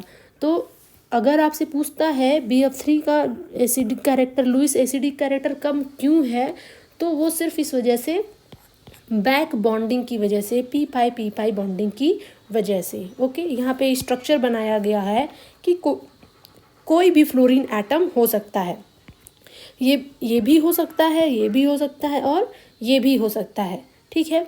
तो ये था रीज़न क्योंकि कि BF3 ये एक्सेप्शन क्यों है। ये एक्सेप्शन इसी वजह से है, सिर्फ इनके पी पाई बैक बॉन्डिंग बनाने की वजह से। तो अब आप सोच रहे होंगे तो वो तो इसमें भी पॉसिबल है, इसमें भी पॉसिबल है, और इसमें भी पॉसिबल है। हाँ, इन सब में भी पॉसिबल है, लेकिन यहाँ पे BF3 में क्या हो जाता है, दोनों 2p ऑर्बिटल हो जाते हैं। फ्लोरीन का भी 2p ऑर्बिटल है, बोरॉन का भी 2p ऑर्बिटल है, तो इनकी एनर्जी लेवल भी क्या हो जाती है, सेम हो जाती है। जैसे इनके में बॉन्डिंग भी क्या होती है, अच्छे लेवल पे हो जाती है, मोर बैक बॉन्डिंग टेंडेंसी इनकी हो जाती है, जिससे कि इनकी इलेक्ट्रॉन डिफिशियंसी काफ़ी कम हो जाती है, और ये वीक लुईस एसिड की तरह बिहेव करते हैं। BCl3 में क्या होता है, बोरॉन का तो 2p ही होता है, बट Cl का क्या होता है, 3p होता है। यहाँ पे एनर्जी लेवल का डिफरेंस आ जाता है, जिसकी वजह से इलेक्ट्रॉन डेफिशिएंसी कुछ हद तक ही कम हो पाती है, और ये इस तरीके से फिर यहाँ पे BBr3 में 2p 4p का हो जाता है, जिसमें एनर्जी का डिफरेंस ज़्यादा ही हो जाता है और ठीक से ओवरलैपिंग नहीं हो पाती है। अगर एनर्जी डिफरेंस ज़्यादा होगा तो ओवरलैपिंग ठीक से नहीं होगी, यानी कि इलेक्ट्रॉन की डेफिशिएंसी ठीक से कम नहीं हो पाएगी, तो कुछ हद तक इनकी इलेक्ट्रॉन डेफिशिएंसी क्या होगी, बनी रहेगी, और ये Bi3 में और भी ज़्यादा है, ठीक है। तो इस वजह से क्या होगा, Bi3 जो होगा वो सबसे ज़्यादा लुईस एसिड कैरेक्टर शो करेगा, ठीक है। ये ट्रेंड आप याद रखेंगे, बहुत ही इंपॉर्टेंट है, ओके। Bi3 सबसे ज़्यादा एसिडिक नेचर शो करेगा, फिर BBr3, फिर BCl3 एंड फिर BF3, ओके। नेक्स्ट है मोनोमेरिक एंड डाइमेरिक फॉर्म्स, ठीक है। इसके बारे में बस आपको याद रखना है कि बोरॉन के जो ट्राई हैलाइड्स होते हैं वो मोनोमर के फॉर्म में एग्जिस्ट होते हैं, ठीक है। वो सिर्फ मोनोमर्स बनाते हैं due to small size of B can not coordinate with larger halides, इसलिए ये सिर्फ मोनोमर्स ही बनाते हैं। Tri halides of other elements वो किस फॉर्म में एग्जिस्ट करते हैं, डाइमर के फॉर्म में एग्जिस्ट करते हैं। ठीक है, आप यहाँ पे देख सकते हैं AlCl3 और ये दूसरा AlCl3, एल्यूमिनियम की साइज़ बड़ी होती है, वो डाइमर बना सकता है, ये सारे क्लोरीन वहाँ पे एडजस्ट हो सकते हैं। ठीक है, डाइमराइज होकर Al2Cl6 बनाता है। इससे रिलेटेड क्वेश्चन भी पूछा जाता है जो कि हमने लास्ट में मेंशन किया हुआ है, एक बार उसे आप जरूर देखेंगे। Dimer disappears halides are dissolve in water due to high hydration energy, ये डाइमर्स जो होते हैं वाटर में इजीली डिजॉल्व हो जाते हैं। ठीक है, यहाँ पे इससे रिलेटेड इक्वेशन भी लिखा हुआ है, और ये भी याद रखेंगे कि जो डाइमर्स होते हैं उनका सोल्यूशन कैसा होता है वाटर में, एसिडिक होता है due to release of proton. ठीक है, और यहाँ पे Cl- भी रिलीज होता है, जिसकी वजह से किसकी तरह बिहेव करते हैं, गुड कंडक्टर ऑफ इलेक्ट्रिसिटी की तरह ये बिहेव करेंगे। ठीक है, अब यहाँ पे कुछ इंपॉर्टेंट पॉइंट्स लिखा हुआ है। Nature of compounds, halide of boron covalent nature के होते हैं, इंपॉर्टेंट चीज़ें याद रखेंगे। बाकी fluorides of, only fluorides, all halides of boron covalent nature के होते हैं। ठीक है, but fluorides of aluminium, gallium, indium, thallium, सिर्फ fluorides of other elements ionic nature के होते हैं, और अदर हैलाइड जो होते हैं एल्यूमिनियम, गैलियम, इंडियम के, वो कोवैलेंट नेचर के होते हैं। अब यहाँ पे क्वेश्चन ऐसे पूछा जाता है, AlF3 is high melting solid but AlCl3 is low melting solid, why? इसका रीज़न यही है, आपको पता है कि जो आयनिक कंपाउंड्स होते हैं उनका मेल्टिंग पॉइंट ज़्यादा होता है कोवैलेंट कंपाउंड्स से। ठीक है, क्योंकि इनकी बॉन्डिंग ज़्यादा स्ट्रांग होती है कोवैलेंट कंपाउंड्स की कंपैरिजन में, तो इनका मेल्टिंग पॉइंट भी क्या होगा, ज़्यादा होगा। और अभी हमने जैसा बताया AlF3 आयनिक कंपाउंड बनाता है और AlCl3 कैसा कंपाउंड है, ये कोवैलेंट कंपाउंड है, इस वजह से इनका मेल्टिंग पॉइंट क्या होगा, कम होगा। ठीक है, now anomalous behaviour of boron, अब कुछ बोरॉन के एनोमोलस बिहेवियर भी हैं जो कि देखते हैं। Due to small size, high nuclear charge, high electronegativity and non availability of D electrons, boron shows anomalous behaviour. कौन कौन से मेन बिहेवियर हैं, boron is non metal first of all, while other elements are metals. Okay, correct है। Its melting point and boiling point are higher than the other elements of the group. Third important point, boron forms only covalent compounds, only covalent compound, while other elements are formed covalent as well as ionic compounds also. Last point है, only boron exhibit allotropy. Okay, only boron. Now the next is similarity with silicon. Silicon के साथ similarity क्यों, क्योंकि वो उसके diagonal होता है, या आप कह सकते हैं डायगोनल रिलेशनशिप बोरॉन किसके साथ शो करता है, तो वो शो करता है सिलिकॉन के साथ। Boron shows resemblance with silicon present diagonally opposite to it. क्या क्या रिसेम्बलेंस शो करता है, like silicon, boron is also non metal, silicon भी मेटेलॉइड है, बोरॉन भी क्या है, मेटेलॉइड है, with high melting point and boiling point. Next है, it is bad conductor of electricity and exhibits allotropy like silicon. Third point है, carbides of boron and silicon both are very hard and use as abrasive. याद रखेंगे, ये दोनों carbide जो है वो बहुत ही क्या होते हैं, हार्ड होते हैं। आपको पता है हार्डेस्ट सब्सटेंस कौन होता है, डायमंड। आफ्टर डायमंड ये जो होता है हार्डेस्ट सब्सटेंस वो होता है सिलिकॉन कार्बाइड।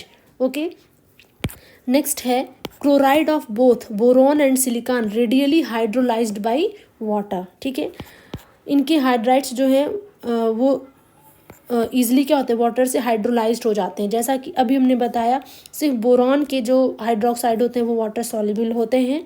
ठीक है, नेक्स्ट है बोरॉन एंड इट्स कंपाउंड। यहाँ पे कुछ बोरॉन है और उसके कुछ कंपाउंड है, उसके बारे में भी थोड़ा सा देख लेते हैं। कौन कौन से कंपाउंड है बोरॉन के। ठीक है, फर्स्ट ऑफ ऑल देखते हैं बोरॉन का प्रिपरेशन कैसे होता है। कुछ एग्जांपल्स हैं यहाँ पे, सिंपली आप उसको देख सकते हैं। B2O3 बोरॉन ट्राइऑक्साइड, मैग्नीशियम के साथ जब हीट कर दिया जाता है तो बोरॉन यहाँ से बन जाता है। इसी तरह से बोरॉन ट्राई हैलाइड को हाइड्रोजन के साथ ट्रीट करेंगे तो भी बोरॉन का फॉर्मेशन हो जाएगा। और B2H6 यानी बोरेन को अगर हम सिंपली हीट कर दें तो भी यहाँ से हमें बोरॉन मिल जाता है। अब प्रॉपर्टीज़ के बारे में डिस्कस करें तो बोरॉन के वैलेंस शेल में 3 इलेक्ट्रॉन होते हैं। दूसरी चीज़, unable to form B3+ ion, B3+ ion ये नहीं बनाता due to small size and high ionization energy. Okay. It form only covalents compound, that means ये आयनिक फॉर्म में नहीं आता है, ये ऑक्सीडेशन स्टेट होता है +3, बट ये आयनिक कंपाउंड्स नहीं बनाता है। It forms only covalent compound which are electron deficient in nature. Okay, अब यहाँ से बोरॉन से रिलेटेड कुछ यहाँ पे रिएक्शंस है उनको देख लेते हैं। हैलोजन के साथ बोरॉन ट्राई हैलाइड बनाता है। Sulphuric acid, concentrated sulphuric acid के साथ ये बोरिक एसिड बनाएगा। नाइट्रिक एसिड के साथ भी बोरिक एसिड बनाता है, बट सल्फ्यूरिक एसिड के साथ सल्फर डाइऑक्साइड गैस निकलेगी। नाइट्रिक एसिड के साथ नाइट्रोजन डाइऑक्साइड गैस निकलती है। बोरॉन ऑक्सीजन के साथ बोरॉन ट्राइऑक्साइड बनाता है। नाइट्रोजन के साथ बोरॉन नाइट्राइड बनाता है। सोडियम हाइड्रोक्साइड के साथ Na3BO3 बनेगा। और सिलिका के साथ कार्बन डाइऑक्साइड के साथ B2O3 और बनता है, ठीक है, और कार्बन बनता है। Now with metals form hard substance called borides. Metals के साथ बोरॉन अगर मैग्नीशियम के साथ बनाया जाए तो वो मैग्नीशियम बोराइड बनेगा, जो कि एक हार्ड सब्सटेंस है। सल्फर के साथ B2S3 टाइप का कंपाउंड बनेगा, जिसे बोरॉन सल्फाइड बोलेंगे, ठीक है। नेक्स्ट है यूजेस। इसका यूज़ किया जाता है, बोरॉन का एक इम्पॉर्टेंट यूज़ है, use as moderator in nuclear reactor. B10, जिसमें कि B10 यूज़ होता है as a metal carbide. Okay, hardener in steel industry, in making heat resistance borosilicate और पायरेक्स ग्लासेस, ठीक है, याद रखेंगे पायरेक्स ग्लासेस में बोरॉन का यूज़ होता है। As a shield for radioactive radiation and for making bullet proof vest. Okay, ये सारी चीज़ें हैं न्यूक्लियर रिएक्टर में, याद रखेंगे बोरॉन का यूज़ होता है एज ये क्या करता है, न्यूट्रॉन को एब्जॉर्ब कर लेता है, एक गुड एब्जॉर्बेंट है। अब यहाँ पे डिस्कस कर लेते हैं कंपाउंड्स ऑफ बोरॉन के। यहाँ पे 3 कंपाउंड्स हमें डिस्कस करने हैं, borax, boric acid and diborane. Okay, तो पहला कंपाउंड है बोरेक्स। ओके, बोरेक्स का आप केमिकल फॉर्मूला याद रखेंगे, जो कि पूछा जाता है, याद रखेंगे Na2B4O7 10H2O, 10 molecule of water यहाँ से अटैच होते हैं।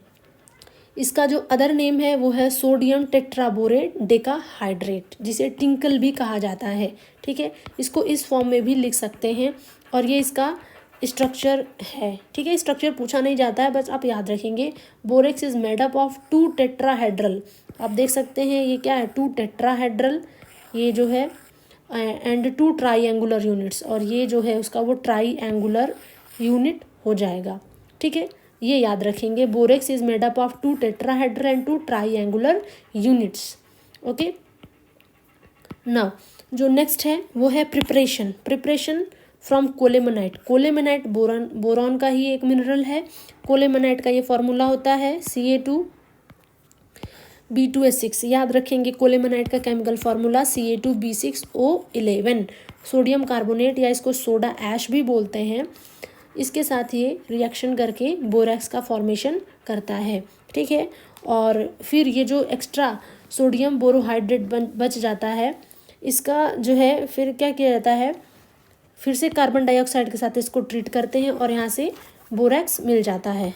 Boric acid, from boric acid भी सोडा ऐश के साथ रिएक्ट करके बोरैक्स का फॉर्मेशन करती है, ठीक है। प्रॉपर्टीज़ के बारे में बात करें तो प्रॉपर्टीज़ के बारे में अगर हम बात करें तो यहाँ पे बोरेक्स जो है 3 टाइप का होता है।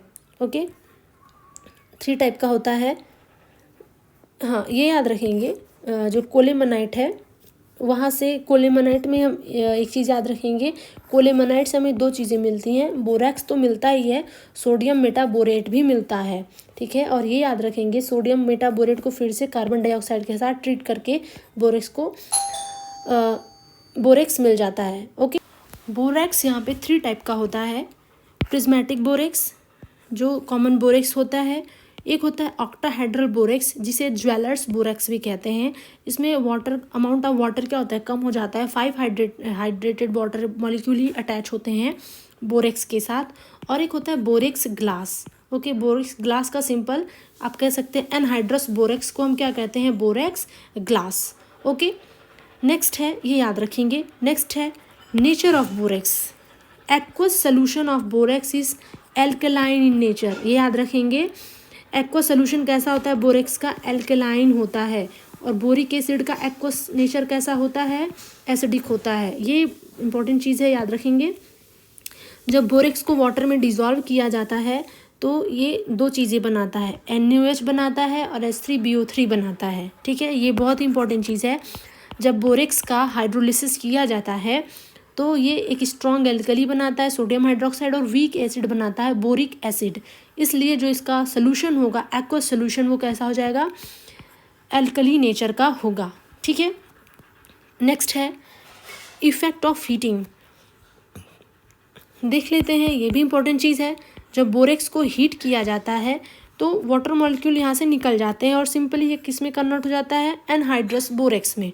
अब इस एनहाइड्रस बोरेक्स को जब फर्दर हीट किया जाता है तो ये कन्वर्ट हो जाता है सोडियम मेटाबोरेट में, NaBO2 और B2O3 में। ठीक है, बोरिक एनहाइड्राइड में, जिसे बोरॉन सेस्की ऑक्साइड भी कहते हैं। ठीक है, और ये एक इनका जो मिक्सचर होता है, ये मिक्सचर जो होता है वो एक ग्लासी मास की तरह इसका अपीयरेंस होता है, ट्रांसपेरेंट, जिसे कहा जाता है बोरेक्स बीड। तो अगर आपसे एग्जाम में पूछा जाए कि बोरेक्स बीड क्या होता है, तो borax bead is simply mixture of sodium metaborate, NaBO2 and boric anhydride, B2O3। Okay, अब बोरेक्स बीड का यूज़ कहाँ होता है, बोरेक्स बीड टेस्ट में इसका यूज किया जाता है, वहाँ पे मेटल्स का पता लगाने में किया जाता है। तो देखते हैं कैसे पता करेंगे बोरेक्स बीड टेस्ट कैसे किया जाता है। बोरेक्स बीड, यहाँ पे borax bead utilized in detection of radicals like nickel ion, copper ion, chromium, cobalt ion, because it shows characteristic colour with salts of these metal. जो बोरेक्स बीड होता है, अगर हम मेटेलिक रेडिकल्स के साथ इसका यूज़ करें तो पर्टिकुलर मेटल के साथ ये पर्टिकुलर कलर देता है, जिसकी वजह से हम पता लगा पाते हैं कि कौन सा मेटल इस कंपाउंड में है।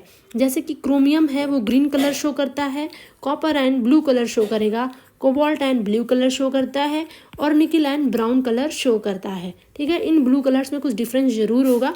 ठीक है, कुछ लाइट ब्लू है, कुछ डार्क ब्लू होता है। कॉपर आयन का जो कलर होता है वो डार्क ब्लू होता है। ठीक है, तो टेस्ट किया कैसे जाता है, सॉल्ट ऑफ मेटल लेते हैं, इसमें से किसी भी मेटल का सॉल्ट लेंगे और उसमें जब हम बोरेक्स को मिलाएंगे, किस पे, ये भी याद रखेंगे, प्लैटिनम वायर पे। जब प्लैटिनम वायर पे रख के उसको मिक्स करेंगे तो यहाँ पे बोरेक्स बीड बनता है। ठीक है, मेटल ऑक्साइड बनेगा, इस मेटल का ऑक्साइड बन जाएगा और क्या बनेगा, ये बोरेक्स बीड बनेगा। ठीक है, फिर बोरेक्स बीड का जो B2O3 होता है वो क्या करेगा, कलर्ड मेटाबोरेट ऑफ मेटल बनाता है। ठीक है, देखते हैं कैसे रिएक्शन होगा। जैसे कि कॉपर सल्फेट ले लिया, salt of metal copper sulphate लिया, जब इसको हीट किया गया बोरेक्स के साथ, ठीक है, जब इसको हीट किया गया तो सबसे पहले ये मेटल ऑक्साइड यानी कि कॉपर ऑक्साइड में कन्वर्ट हो गया। ठीक है, अब इस मेटल ऑक्साइड में जब बोरेक्स बीड मिलाते हैं, ठीक है, ये बोरेक्स भी साथ साथ में हीट हुआ था प्लैटिनम वायर पे, और ये किस में कन्वर्ट हो गया होगा, सोडियम मेटाबोरेट और बोरिक एनहाइड्राइड में। तो सिंपली जो ये B2O3 होता है फिर इसके साथ रिएक्शन करता है और ये कॉपर ऑक्साइड जो होता है वो कॉपर मेटाबोरेट में कन्वर्ट हो जाता है। कॉपर मेटाबोरेट किस कलर का कलर शो करेगा, ब्लू कलर का। एग्जाम में ये पूछा जाता है कि अगर हम बोरेक्स से कॉपर सल्फेट को ट्रीट करें तो कौन सा कॉम्प्लेक्स या कंपाउंड बनता है और वो किस कलर का बनता है। ठीक है, तो कॉपर सल्फेट को अगर हम बोरेक्स के साथ ट्रीट करेंगे तो कॉपर मेटाबोरेट बनेगा और ये ब्लू कलर का सोल्यूशन देगा। इसी तरह से क्रोमियम ट्राईऑक्साइड भी क्या करेगा, B2O3 के साथ भी डायरेक्ट रिएक्शन पूछ सकता है। ठीक है, तो ये ग्रीन कलर का कंपाउंड बनाएगा और कोबाल्ट ऑक्साइड जो है वो कैसा बनाएगा, ब्लू कलर बनाएगा। ये याद रखेंगे, salt of metal first metal oxide में कन्वर्ट होगा और ये मेटल ऑक्साइड फिर बोरेक्स बीड के साथ रिएक्ट करता है, बोरेक्स बीड के इस ऑक्साइड के साथ, और फिर मेटाबोरेट बनाता है। ठीक है, यहाँ पे कुछ शॉर्ट रिएक्शन दिया हुआ है, उसको भी आप देख लेंगे। बोरेक्स है, सल्फ्यूरिक एसिड के साथ ट्रीट करके बोरिक एसिड बनाता है। अमोनियम क्लोराइड के साथ ट्रीट करेंगे तो B2O3 और बेरियम नाइट्राइड बनाता, बोरोन नाइट्राइड बनाता है। ठीक है, सोडियम हाइड्रोक्साइड के साथ इंपॉर्टेंट रिएक्शन, सोडियम हाइड्रोक्साइड के साथ बोरेक्स सोडियम मेटाबोरेट बनाता है। ठीक है, अब ये जो बोरिक एसिड होता है इसको हम हीट करेंगे, सॉरी ये बोरिक एसिड नहीं है, H3BO3। ओके, जब इस H3BO3, sorry this is the boric acid actually, H3BO3 this is the boric acid. जब इसको हम बोरिक एसिड को हीट करेंगे तो ये B2O3 यानी कि बोरॉन ट्राईऑक्साइड में कन्वर्ट हो जाता है। इसको बोरिक एनहाइड्राइड भी बोला जाता है, बोरान सेस्क्विस ऑक्साइड भी बोला जाता है, ठीक है। इसके कई सारे नाम हैं। जब इसको सोडियम के साथ ट्रीट करेंगे तो ये सिंपली बोरॉन में कन्वर्ट हो जाएगा, और ये बोरॉन को जब नाइट्रोजन के साथ ट्रीट करेंगे तो ये Bn में कन्वर्ट हो जाता है, ठीक है। अब यहाँ पे जब बोरिक एसिड को 100 डिग्री सेल्सियस पे हीट करेंगे तो ये मेटाबोरिक एसिड में कन्वर्ट हो जाएगा, और फिर मेटाबोरिक एसिड को जब हम 160 डिग्री सेल्सियस पे हीट करेंगे तो ये टेट्राबोरिक एसिड में कन्वर्ट हो जाता है, और जब वाटर से ट्रीट करेंगे टेट्राबोरिक एसिड को तो ये फिर से बोरिक एसिड में कन्वर्ट हो जाता है, ठीक है। ये तो कुछ इंपॉर्टेंट रिएक्शन था जो यहाँ पे मेंशन था। अब कुछ यूजेस की बात करें तो बोरेक्स का यूज़ लेदर और मैच इंडस्ट्रीज़ में होता है, making optical and borosilicate glass, to make peroxoborate and bleaching agent की तरह भी इसका यूज़ होता है, ठीक है। नेक्स्ट कंपाउंड है बोरिक एसिड। बोरिक एसिड के बारे में देखें तो इसे ऑर्थोबोरिक एसिड भी कहते हैं, जिसका फॉर्मूला होता है H3BO3 भी इसको लिख सकते हैं, और BOH का होल साइज भी लिख सकते हैं। इसके बारे में एक चीज़ कि ये वाटर सॉल्युबल होता है, बट कैसे कोल्ड वाटर में सॉल्युबल नहीं होता है, वार्म वाटर में ही ये सॉल्युबल होता है। अब इसका प्रिपरेशन अगर देखें तो preparation from borax, okay, borax को अगर हम सल्फ्यूरिक एसिड के साथ ट्रीट करें विद वाटर तो यहाँ पे हमें बोरिक एसिड मिल जाता है, और कोलेमनाइड से भी बोरिक एसिड मिल जाता है, और बोरॉन ट्राइक्लोराइड से भी बोरिक एसिड का फॉर्मेशन हो जाता है, ठीक है। प्रॉपर्टीज़ की बात करें तो ये सोपी इन टच होता है, solubility increases with increase in temperature, जैसे जैसे वाटर का टेम्परेचर हम बढ़ाते जाएंगे इसकी सॉल्युबिलिटी बढ़ती जाती है, ठीक है। एसिडिक नेचर ये याद रखेंगे, boric acid is weak monobasic acid होता है, ठीक है। अब आप यहाँ पे H3 देख के कई लोग इसको ट्राई बेसिक एसिड बता देते हैं, बट ये मोनोबेसिक एसिड होता है, क्योंकि जब इसको वाटर में हम डिज़ोल्व करते हैं तो ये सिर्फ एक ही प्रोटॉन रिलीज़ होता है, इसलिए ये क्या है, मोनोबेसिक एसिड है। सेकेंड पॉइंट है, it is not protonic acid, it act as Lewis acid by accepting lone pair of electron, ठीक है। ये प्रोटॉन रिलीज़ नहीं करता है, ये प्रोटोनिक एसिड नहीं है, ये लुईस एसिड है, ठीक है। कुछ रिएक्शंस, इंपॉर्टेंट रिएक्शंस हैं बोरिक एसिड के जो कि बहुत इंपॉर्टेंट है। अगर हम बोरिक एसिड को 100 डिग्री सेल्सियस तक हीट करेंगे तो मेटाबोरिक एसिड बनेगा, 160 डिग्री सेल्सियस हीट करेंगे तो टेट्राबोरिक एसिड बनेगा, और अगर हम टेट्राबोरिक एसिड को फर्दर हीट करेंगे तो B2O3 बोरॉन ट्राईऑक्साइड बन जाता है, और अगर हम इसमें वाटर मिला दें तो ये फिर से बोरिक एसिड में कन्वर्ट हो जाता है, ठीक है। नेक्स्ट है, अगर इसको हम 100 डिग्री सेल्सियस से कम पर हीट करें तो ये पायरोबोरिक एसिड में कन्वर्ट हो जाता है, ठीक है। अगर इसको अल्कोहल के साथ ट्रीट करें विथ कॉन्सेंट्रेटेड सल्फ्यूरिक एसिड, ये इंपॉर्टेंट रिएक्शन है, तो ये बनाता है tri ethyl borate kind of ester burn with green flame, okay. Now sodium carbonate के साथ ये बोरेक्स बनाता है, जैसा कि उसके बोरेक्स की प्रिपरेशन में भी ये रिएक्शन है, ठीक है। और हाइड्रोजन फ्लोराइड के साथ ये फ्लोरोबोरिक एसिड बनाता है, ठीक है। यूजेस की बात करें तो used as antiseptic in aqueous solution for washing eye, ठीक है। ये पूछा जाता है वॉशिंग आइज के लिए कौन यूज़ होता है, बोरिक एसिड, ठीक है। अगर आँख में कोई इन्फेक्शन है तो आप बोरिक एसिड का पाउडर वार्म वाटर में घोल करके आप उससे सिकाई करके आप उसको यूज़ कर सकते हैं, ठीक है। नेक्स्ट और लास्ट कंपाउंड है डाईबोरेन, ओके। डाईबोरेन, हाइड्राइड्स ऑफ बोरेन, जिसको कि अभी हमने बताया क्या कहते हैं, बोरेन्स कहते हैं। 2 काइंड में डिफ्रेंशिएटेड है, 2 टाइप का बोरेन बनता है, जिसका पहला फॉर्मूला है BnHn+4 BnHn+6। ये BnHn+4 कैटेगरी के बोरेन्स हैं और ये BnHn+6 कैटेगरी के बोरेन्स हैं। इनके बारे में हम डिटेल में बताएंगे। जैसा कि हमने कहा बोरेन के कई टाइप्स होते हैं, निडोबोरेन, क्लैडोबोरेन, क्लोजोबोरेन, ठीक है। तो इसमें से कौन सा बोरेन किस कैटेगरी का है उसके बारे में एक और वीडियो में लाऊंगी और वहाँ पे बताऊंगी कि कैसे कैलकुलेट करते हैं, ओके। फिलहाल यहाँ पे है the simplest borane is diborane B2H6।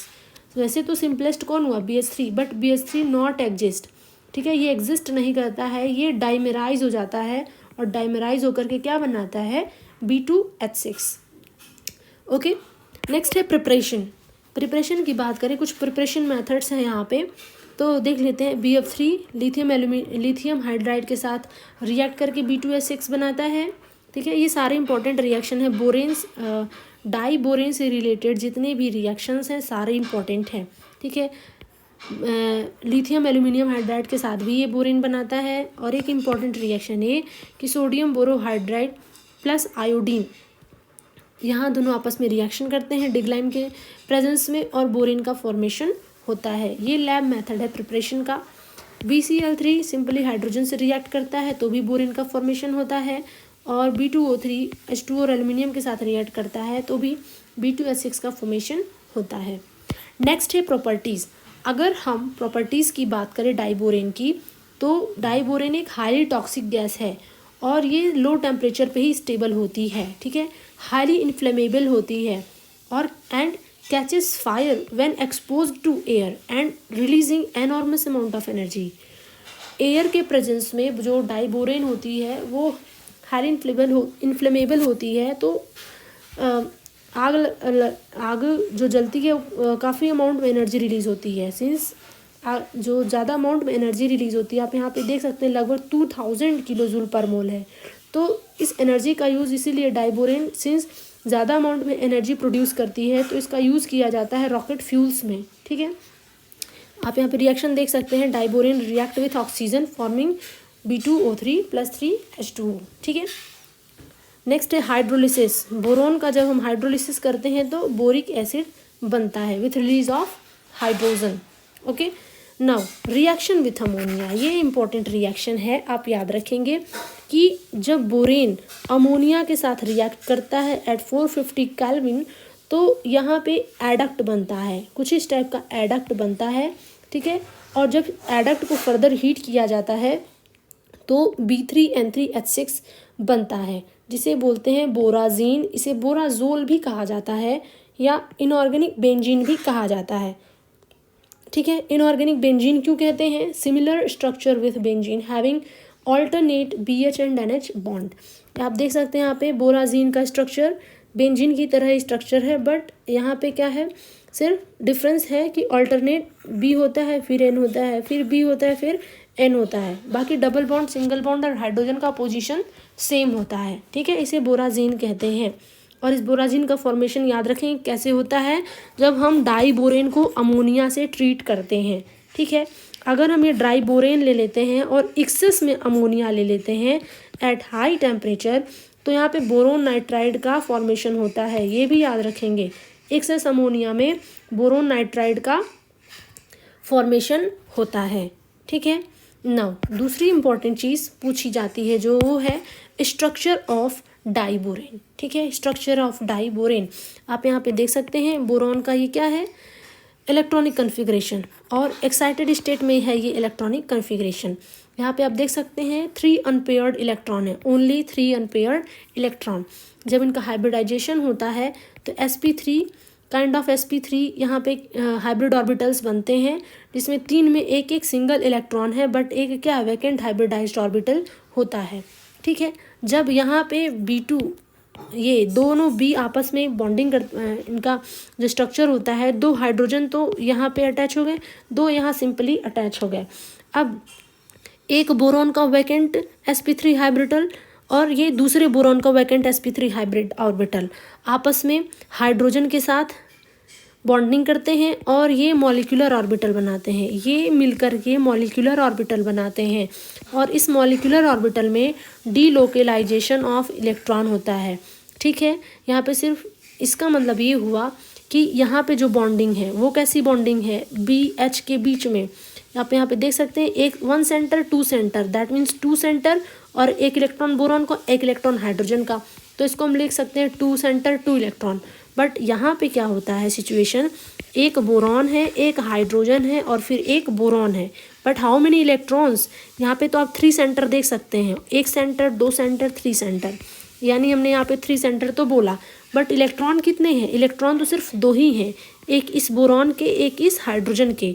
ये ऑर्बिटल कैसा है, ये वैकेंट ऑर्बिटल है। ठीक है, जो कि ओवरलैप कर रहा है, तो यानी इलेक्ट्रॉन यहाँ पे कैसा होगा, 3 सेंटर 2 इलेक्ट्रॉन ही होगा। ठीक है, यानी कि जो BHB बॉन्ड बनता है ये कैसा है 3 सेंटर 2 इलेक्ट्रॉन बॉन्डेड है। और इसमें इलेक्ट्रॉन की भरपाई कैसे होती है, बाय सिंस ये ऑर्बिटल क्या है, वैकेंट है, तो यहाँ पे इलेक्ट्रॉन का मूवमेंट कैसे होगा, बाय डीलोकेलाइजेशन ऑफ इलेक्ट्रॉन। ठीक है, इलेक्ट्रॉन इसमें डीलोकेलाइज करता है और ये बॉन्डिंग बनी रहती है। अगर स्ट्रक्चरल बनाए तो बॉन्डिंग कुछ इस टाइप से, ये बॉन्डिंग कुछ इस टाइप से हो जाती है, जिसे हम बनाना बॉन्ड भी कहते हैं। तो कभी कभी पूछा जाता है बनाना बॉन्ड कहाँ पाया जाता है, तो ये डाइबोरेन के स्ट्रक्चर में पाया जाता है। कभी कभी पूछा जाता है BHB बॉन्ड जो है डाइबोरेन में कैसा होता है, तो वो 3 सेंटर 2 इलेक्ट्रॉन बॉन्ड होता है, जिसमें डीलोकेलाइजेशन ऑफ इलेक्ट्रॉन होता है। ठीक है, अब यानी कि जो डाइबोरेन है उसमें 2 तरह की बॉन्डिंग होती है। एक होती है 3 सेंटर 2 इलेक्ट्रॉन बॉन्ड की, और एक होती है 2 सेंटर 2 इलेक्ट्रॉन बॉन्ड की, जो कि BH में होता है और ये BHB में होता है।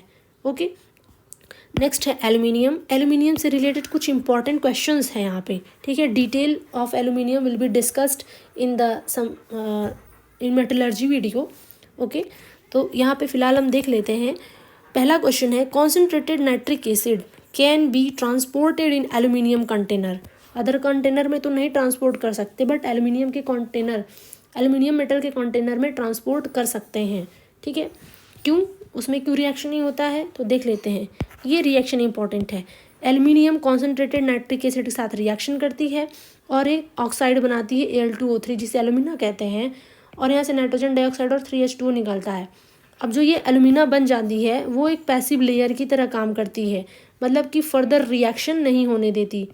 Act as protective layer on surface and prevent from further reaction. ठीक है, तो ये एक protect with other acids it produces hydrogen gas, like sulphuric acid concentrated हो या डाइल्यूट हो, उसके साथ ही हाइड्रोजन गैस प्रोड्यूस करती है। ठीक है, ये भी आप याद रखेंगे। नेक्स्ट है एल्यूमिनियम का नेक्स्ट क्वेश्चन है mixture of aluminium and dilute sodium hydroxide is use to open drain. Important reaction ये है कि एल्यूमिनियम का रिएक्शन क्या होगा सोडियम हाइड्रोक्साइड के साथ। एल्यूमिनियम जो है सोडियम हाइड्रोक्साइड के साथ रिएक्ट करके सोडियम एल्यूमिनेट बनाती है और हाइड्रोजन गैस प्रोड्यूस होती है, और इस हाइड्रोजन गैस का ही जो प्रेशर होता है उसका यूज़ किया जाता है ड्रेन्स को ओपन करने में। ओके, और नेक्स्ट क्वेश्चन है among anhydrous AlCl3 and hydrated AlCl3 which one is more soluble in diethyl ether। ठीक है, ये डाईइथाइल ईथर है और पूछा जा रहा है कि एनहाइड्रस AlCl3 है और हाइड्रेटेड AlCl3 है, इसमें से सबसे ज़्यादा कौन सॉल्युबल होगा डाईइथाइल ईथर में। ठीक है, आप यहाँ पे देख सकते हैं हाइड्रेटेड AlCl3 में क्या है, H2O मॉलिक्यूल ऑलरेडी एल्यूमिनियम से लगा हुआ है, बट एनहाइड्रस AlCl3 में इसका ये स्पेस वैकेंट है, कोई वाटर मॉलिक्यूल इससे लगा हुआ नहीं है, तो ये डाईइथाइल ईथर से आसानी से बॉन्डिंग कर लेता है। So anhydrous AlCl3 will be more soluble in diethyl ether. Next question है BCl3 is trigonal planar while AlCl3 is tetrahedral. ठीक है, याद रखेंगे BCl3 exist as monomeric form, इसलिए ये sp2 हाइब्रिडाइजेशन शो करता है, बट यहाँ पे एल्यूमिनियम क्या है, exist as dimeric form, so it will shows sp3 hybridization. जब हम इसका हाइब्रिडाइजेशन निकालेंगे एल्यूमिनियम का, तो यहाँ पे देख सकते हैं 1 2 3 4 सिग्मा बॉन्ड है, 4 सिग्मा बॉन्ड होता है, तो हाइब्रिडाइजेशन क्या होता है, sp3 होता है। यहाँ पे 1 2 3 ही सिग्मा बॉन्ड है, तो यहाँ पे हाइब्रिडाइजेशन क्या होगा, sp2। ओके, तो ये आज का थियरी वीडियो था। ठीक है, अब इसके बाद जो नेक्स्ट वीडियो होगी वो रिलेटेड होगी कार्बन फैमिली से। ओके, और एक बार सारे पी ब्लॉक के एलिमेंट्स कंप्लीट हो जाएंगे तो सारे इंपॉर्टेंट MCQs हम एक वीडियो में करा देंगे। ओके, तो लाइक एंड सब्सक्राइब करें और हमारे वीडियो के साथ जुड़े रहें। Thank you.